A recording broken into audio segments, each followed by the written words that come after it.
School जा रही nursing की छात्रा की हत्या करने का मामला सामने आया है।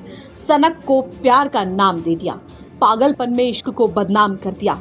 एक तरफा प्यार में घिरे सिरफिरे आशिक ने ये क्या कर दिया जिसे सुनकर आपके होश उड़ जाएंगे। पुलिस पूछताछ में बताया कि वो मैनपुरी का रहने वाला है। सिरफिरे का कहना है कि वो बहुत छोटा था, तभी पिता की मृत्यु के बाद मां के दूसरा विवाह करने पर वो अपने मामा के घर पालपुर आ गया और फिर उन्हीं के पास रहने लगा। उसने आगे बताया कि उसकी मां के घर के पास ही कुसुमलता उर्फ रिंकी रहती थी। बचपन में ही उससे दोस्ती हो गई थी और वो मन ही मन उसको प्यार करने लगा था और शादी करना चाहता था, लेकिन रिंकी ने उसके प्यार को ठुकरा दिया और वो किसी और लड़के से बातचीत करने लगी। इसके बाद इस बात को लेकर रिंकी और मेरे बीच कहासुनी हुई, जिसमें उसने रिंकी की पिटाई कर दी।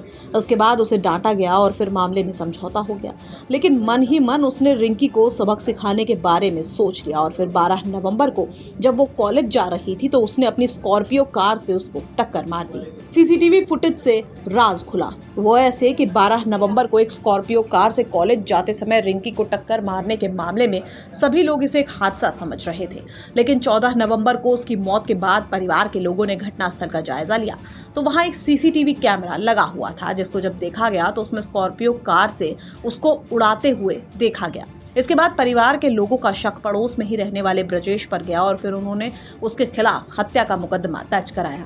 इसके बाद से ब्रजेश वहां से फरार हो गया और पुलिस उसकी जोरों से तलाश कर रही थी।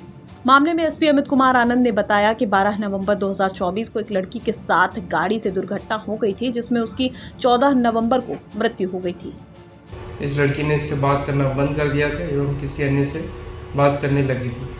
इसको लेकर इनके बीच में विवाद, मारपिटाई भी हुई थी। बाद में इनका समझौता हो गया था, किंतु इसने अपने मन में बैर रखे रहा और 12 नवंबर को इसने स्कॉर्पियो गाड़ी से टक्कर मारकर लड़की की हत्या की थी। घटना करने के बाद ये बिहार भाग गया था। तभी से हमारी टीमें लगातार इसकी तलाश में लगी हुई थी। ये फिर सरेंडर करने की मंशा से वापस आया था। इसकी सूचना मिलते ही हमारी टीम ने इसको गिरफ्तार किया और इसको आज गिरफ्तार करके जेल भेजा।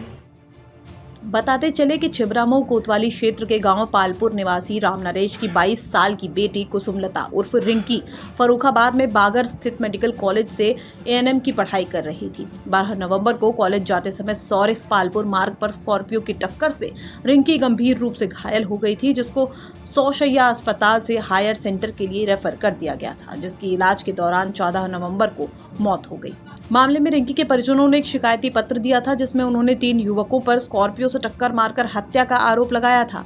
मामले में छात्रा के परिजनों ने बताया कि इससे पहले युवक के परेशान करने को लेकर उन्होंने पुलिस से शिकायत की थी, लेकिन शिकायत पर कोई कार्रवाई नहीं हुई। उन्होंने ये भी बताया कि युवक ब्रजेश उर्फ अरुण ने शिकायत के बाद छात्रा को जान से मार देने की धमकी भी दी थी। यूपी तक के लिए कन्नौज से नीरज श्रीवास्तव की रिपोर्ट।